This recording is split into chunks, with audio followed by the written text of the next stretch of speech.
Subscribe कीजिए आपके अपने इस YouTube चैनल को और दबा दीजिए बेल आइकन को लेटेस्ट एजुकेशन वीडियोस के लिए।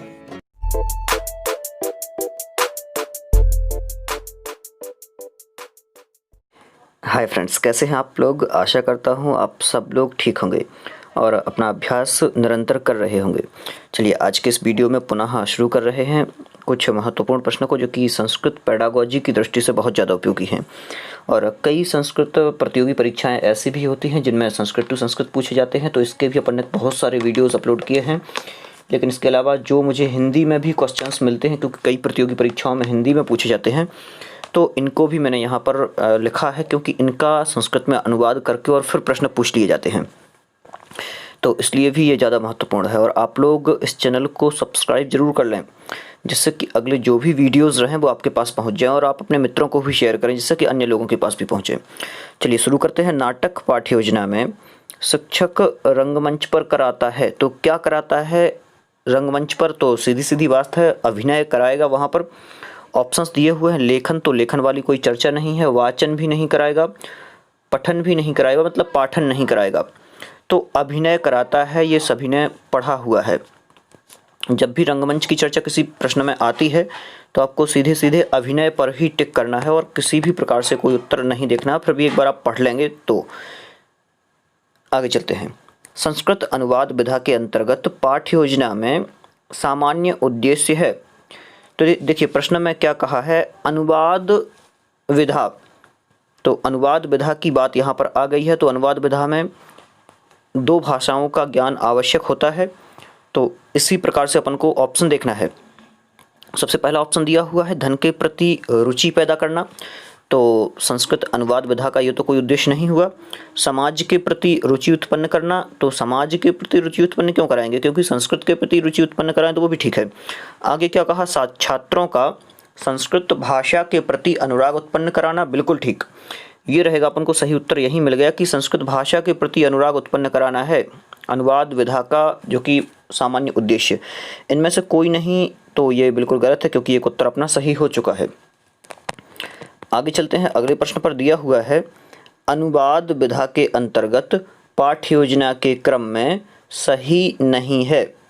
देखिए अनुवाद विधा की चर्चा की जा रही है, और अनुवाद विधा के अंतर्गत जो पाठ्य योजना होती है अनुवाद विधा की, तो उसका एक क्रम है। तो उसमें एक पॉइंट जो है यहाँ पर नहीं लिखा, मतलब कि ऐसा पॉइंट है जो वहाँ पर नहीं आता है, तो ये आपको बताना है। देखिए पूर्व ज्ञान है, ये तो अधिकतर सभी में होता है।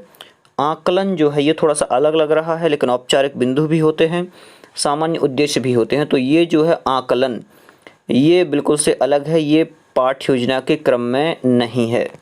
ये रहेगा अपना सही उत्तर। आगे चलते हैं अगले प्रश्न पर। और यहाँ पर जो आपको प्रश्न बताए जा रहे हैं ये थोड़े से डिफरेंट हैं, क्योंकि इसके पहले के बहुत सारे आसान प्रश्न भी थे, लेकिन ये डिफरेंट प्रश्न भी अपन को देखना है, क्योंकि इन प्रश्नों को भी अपन को पता चले देख करके कि अपना अभ्यास कितना है। व्याकरण पाठ्य योजना के अंतर्गत सामान्य उद्देश्यों में नहीं है। तो व्याकरण की पाठ्य योजना से संबंधित यहाँ पर एक प्रश्न है कि व्याकरण पाठ्य योजना के अंतर्गत सामान्य उद्देश्यों में नहीं है। तो आप लोग पहले तो व्याकरण पाठ्य योजना के उद्देश्य पढ़ लेंगे तो आपसे बन जाएगा। पहला ऑप्शन दिया है संस्कृत भाषा के ध्वनि तत्व से परिचित कराना। ठीक है, पहला बिल्कुल ठीक है, ये एक सामान्य उद्देश्य है, लेकिन अपन को यहाँ पर नेगेटिव ढूंढना है। शब्दों के विभिन्न रूपों का ज्ञान प्रदान करना, बिल्कुल ठीक है, ये भी सही है। आगे क्या कहा, शुद्ध वाक्य रचना का ज्ञान प्रदान करना, ये भी ठीक है, लेकिन ये यहाँ पर बिल्कुल से अलग है। अत्यधिक धन प्राप्त करना, बिल्कुल से अलग दे दिया है, और ये रहेगा अपना सही उत्तर। तो आंसर क्या रहेगा, डी। व्याकरण पाठ्य योजना के अंतर्गत सामान्य उद्देश्यों में नहीं है। तो ये बहुत सारे उद्देश्य दिए हुए होते हैं, आप उनको पढ़ें, क्योंकि उनमें से भी ऐसे एक प्रश्न बन जाते हैं। आगे चलते हैं। क्या दिया हुआ है, पाठ्य योजना की रूपरेखा के अंतर्गत आता है। तो यहाँ पर फिर से वैसा ही दिया है कि नहीं आता है दिया हुआ है, नहीं आता है, ध्यान रखना है आपको। पाठ्य योजना की रूपरेखा के अंतर्गत नहीं आता है, क्या नहीं आता है, प्रस्तावना नहीं आती है, तो प्रस्तावना तो आती है। उपसंहार नहीं आता है, हाँ ये थोड़ा सा अलग है, क्योंकि जब पाठ्य योजना की रूपरेखा आएगी तो उपसंहार की जगह गृह कार्य एक स्थान ले लेता है। उद्देश्य है, ये भी बिल्कुल आता है, और सहायक सामग्री तो हर जगह होती ही हैं। तो क्या रहेगा इसका सही उत्तर, उपसंहार जो है ये यहाँ पर डिफरेंट है, ये रहेगा अपना सही उत्तर, ये नहीं आता है। अगले प्रश्न पर चलते हैं। गद्य पाठ्य योजना के अंतर्गत आने वाला तत्व है। तो चूंकि गद्य पाठ्य योजना की चर्चा की जा रही है तो गद्य पाठ्य योजना के अंतर्गत आने वाला तत्व है। कौन सा तत्व है गद्य पाठ्य योजना के अंतर्गत आने वाला? देखिए यहाँ पर नहीं आने वाले की चर्चा नहीं है, यहाँ पर आने वाले की चर्चा है। तो गद्य पाठ्य योजना में सहायक सामग्री आती है, बिल्कुल ये ठीक है। आगे उपसंहार तो बिल्कुल नहीं आता, आकलन आता नहीं है और सम्मिश्रण भी अलग है। तो ये प्रश्न आप लोगों को घुमाने के लिए दिया हुआ था कि क्या पता आप लोग ऐसा कोई नया शब्द देखें तो उस पर टिक मार दें, लेकिन बिल्कुल ये जो 3 के 3 है ये तो बिल्कुल नाम ही अलग हैं। सहायक सामग्री बस एक ऐसी चीज़ है जो पाठ्य योजना के अंतर्गत आती है, कोई सी भी पाठ्य योजना हो। आगे चलते हैं अगले प्रश्न पर। सामान्य प्रारंभिक बातों के अंतर्गत निम्नलिखित होते हैं। तो देखिए जब भी कोई पाठ्य योजना की अपन शुरुआत करते हैं तो सामान्य रूप से क्या क्या वहाँ पर ध्यान रखा जाता है वो यहाँ पर आपको बताना है। ऑप्शंस अलग अलग है, थोड़ा सा डिफरेंट है, लेकिन अपन को छांट के और फिर लिखना है कि क्या उत्तर इसका सही रहेगा।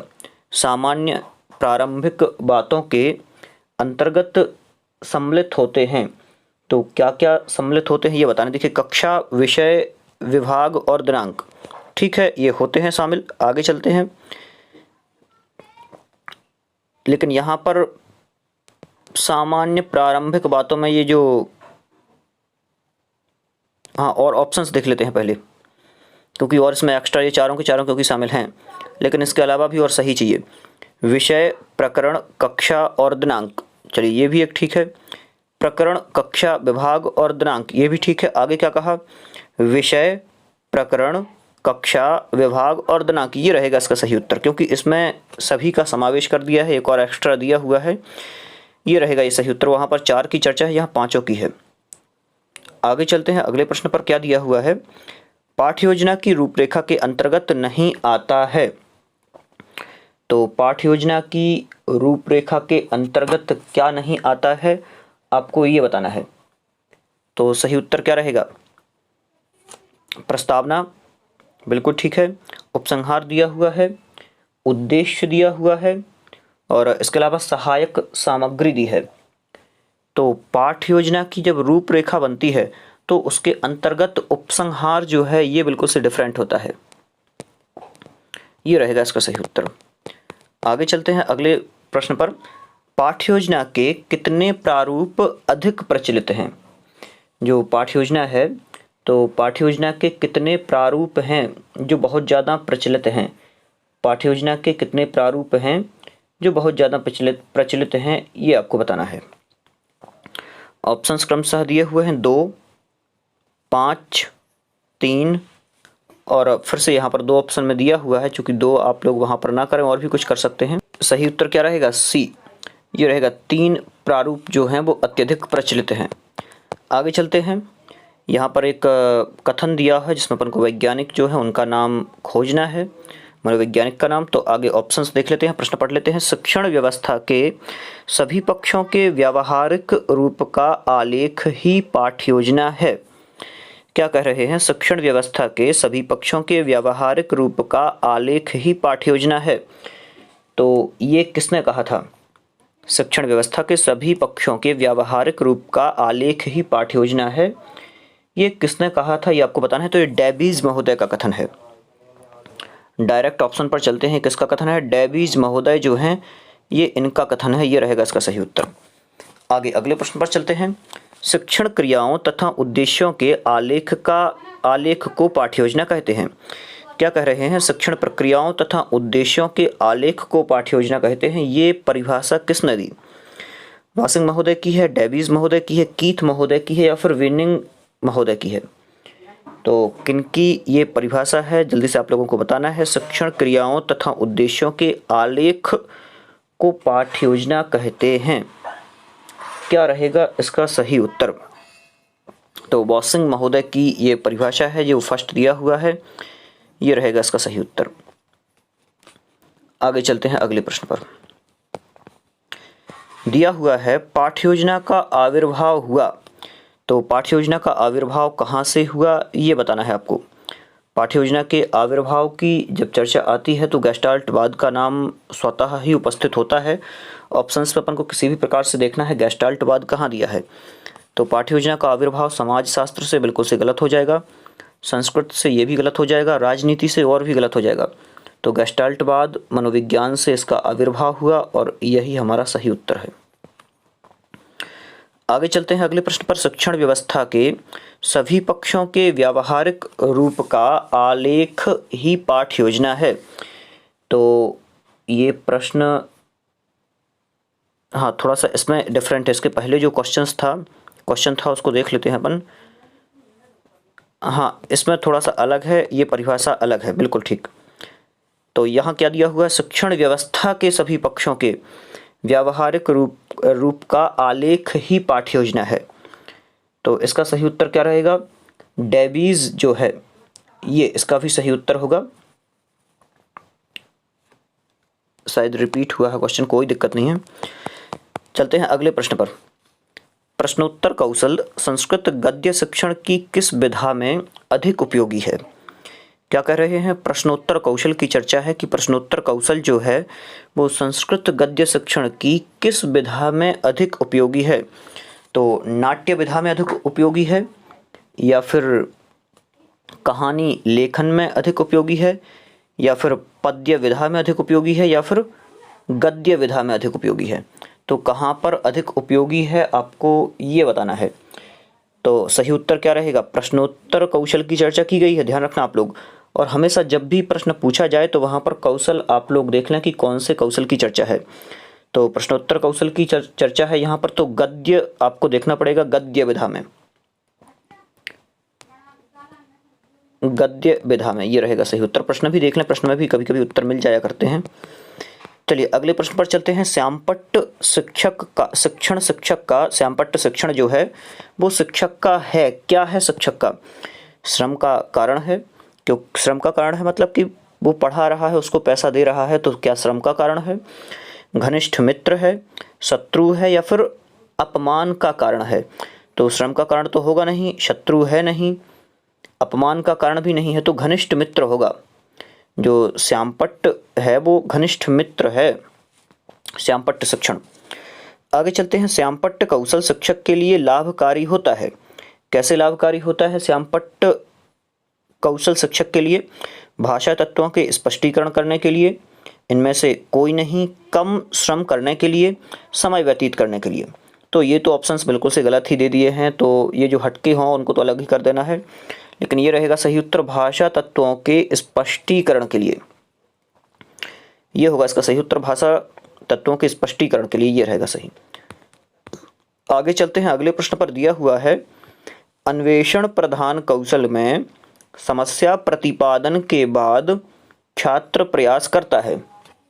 क्या कह रहे हैं, अन्वेषण प्रधान कौशल में समस्या प्रतिपादन के बाद छात्र प्रयास करता है। किसका प्रयास करता है, परिश्रम करने के लिए प्रयास करता है, असत्य बोलने के लिए प्रयास करता है, समस्या के समाधान के लिए प्रयास करता है, अधिक फल की प्राप्ति के लिए प्रयास करता है।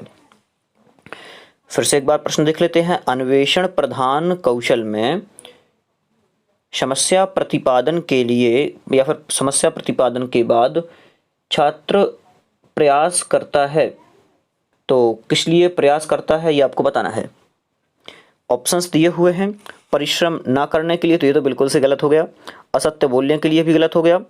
आगे समस्या के समाधान के लिए, हाँ समस्या के समाधान के लिए करता है प्रयास, लेकिन आगे देख लेते हैं अधिक फल की प्राप्ति के लिए, तो ये तो बिल्कुल से गलत हो जाएगा। ये रहेगा इसका सही उत्तर, समस्या के समाधान के लिए। आगे चलते हैं अगले प्रश्न पर। दिया हुआ है प्रस्तावना कौशल कक्षा अध्यापन क्रिया की स्थिति है। प्रस्तावना कौशल जो है वो कक्षा अध्यापन क्रिया की स्थिति है। तो कैसी स्थिति है, प्रारंभिक स्थिति है क्या, हाँ प्रारंभिक स्थिति जो है, क्योंकि स्टार्टिंग में होता है, मध्य स्थिति होगा नहीं, अंत्य है नहीं, इनमें से कोई है नहीं क्योंकि दो पहले से गलत हैं। तो प्रारंभिक ये है सही, क्योंकि ये ऑप्शन एक सही हो रहा है, तो इससे भी अपन को कोई मतलब नहीं है, प्रारंभिक स्थिति है, ये रहेगा इसमें सही उत्तर। आगे चलते हैं। देखिए ये प्रश्न बिल्कुल इजी हैं, यहाँ पर पूछा ही क्या है, बिल्कुल सामान्य पूछा है कि प्रस्तावना कौशल कक्षा अध्यापन क्रिया की स्थिति है, बिल्कुल साफ है, प्रारंभिक स्थिति है, स्टार्टिंग में रहता है, पहला पॉइंट है। आगे चलते हैं और आप लोग ऐसे ही ध्यान से क्वेश्चन को पढ़ा कीजिएगा बहुत आराम से। और जब भी आप परीक्षा देने जाएं तो वहाँ किसी भी प्रकार की हेडेक ना लें, पर्याप्त खाना खा के जाएं। क्योंकि ये भी कई लोगों के साथ समस्या हुई है कई बार कि आजकल जो प्रतियोगी परीक्षाओं की जो परीक्षाएं होने लगी हैं, एक तो 1 घंटा पहले बाहर खड़ा करते हैं, उसके बाद में आधा घंटे करीब अंदर बिठाते हैं, और जो छात्र होता है बेचारा वो कई किलोमीटर का सफ़र करके और फिर वहाँ पर पहुँचता है। तो ऐसे 5-6 घंटे का टाइम बीच में हो जाता है, और वहाँ जो पेपर होता है वो भी 2-3 घंटे का लगभग हो जाता है। तो इतनी ज़्यादा उसका मतलब कि पेट खाली होता है कि उसका प्रभाव उसके शरीर पर पड़ने लगता है, मतलब कि थकान फील होती है।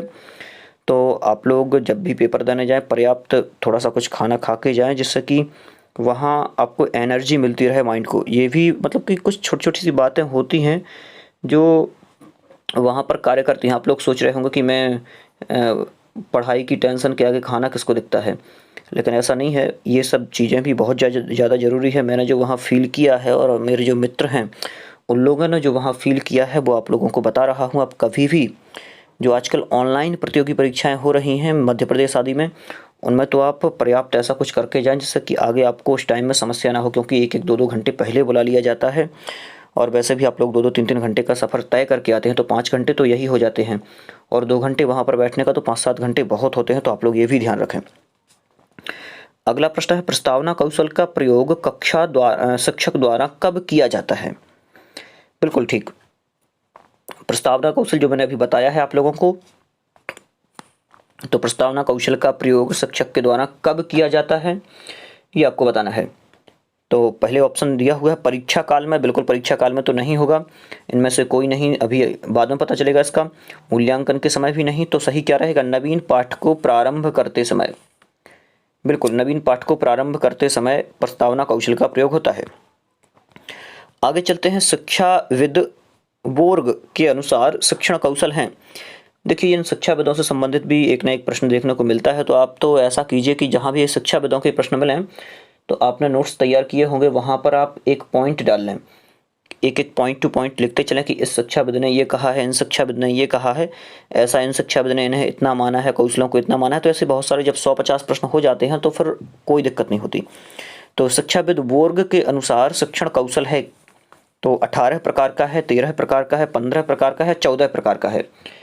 तो बोर्ग महोदय जो हैं, शिक्षाविद बोर्ग महोदय, हाँ, तो इनके अनुसार 18 प्रकार का है। तो ये रहेगा इसका सही उत्तर, 18 प्रकार का।